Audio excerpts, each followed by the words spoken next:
การนำเมืองเวียงภูคาลงกฎการพื้นที่สวนหมูที่ถูกมาเห็บตกใส่สนับสนุนข่าวโดยน้ำดื่มหัวเสือวันที่18มีนาคม2026นี้ท่านภูมรคุ้นศรีลิเฮืองรองเลขาพรรคเมืองประธานคณะกรรมการปกครองเมืองเวียงภูคาพร้อมด้วยภาคส่วนที่เกี่ยวข้องคันเมืองและบริษัทโยปังส่งเสริมเทคนิคกสิกรรมขาเข้าขาออกจำกัดผู้เดียวลงกฎกาพื้นที่สวนหมูที่ถูกผลกระทบจากภัยธรรมชาติเหตุการณ์ภัยธรรมชาติดังกล่าวเกิดขึ้นในวันที่9มีนาคม2026เวลา 17:18 น.ได้เกิดมีพายุเข้าเมืองเวียงภูคาแขวงหลวงน้ำทาเกิดมีลมแรงฝนตกหนัก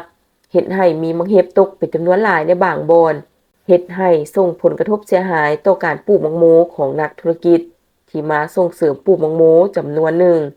อยู่ภายในเมืองเวียงภูคาต่อเหตุการณ์ครั้งนี้ทางห้องการกสิกรรมและสิ่งแวดล้อมเมืองจึงได้สมทบกับบริษัทโยปังส่งเสริมเทคนิคกสิกรรมขาเข้าขาออกจำกัดผู้เดียวและห้องการเกี่ยวข้องลงเก็บกำข้อมูลผลกระทบผลเสียหายในพื้นที่การปลูกมังโมบ้านผาแดงจุดขอบเขตทุ่งสวนกล้วยน้ำบ่อน2มีเนื้อที่28เฮกตาร์บ้านเที่ยวขอบเขตทงโล36เฮกตาร์บ้านดงเวียงขอบเขตนาทหารมี4เฮกตาร์บ้านหนองคำขอบเขตทงน้ำอิงทงน้ำจางมี16เฮกตาร์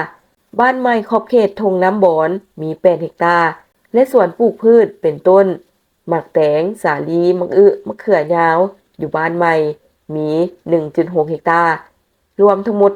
93.6 เฮกตาร์มูลค่าการเสียหายทั้งหมด27ตื้อกว่ากีบนอกจากนี้ยังมีหลังคาเรือนบางครอบครัวต้นยางพาราและต้นไม้ไหหมากและพืชผักอื่นๆของประชาชนก็ได้มีผลกระทบและเสียหายจำนวนหนึ่งความซื่นใจมีหน้าตาเป็นแบบใดหน้าตาซื่อๆแต่เห็นแล้วซุ่มซื่นหัวใจน้ำบ่ น้ำดื่มหัวเสือคุณภาพเหรียญคำระดับสากลตื่มความซื่นใจห่วงใยทุกเวลา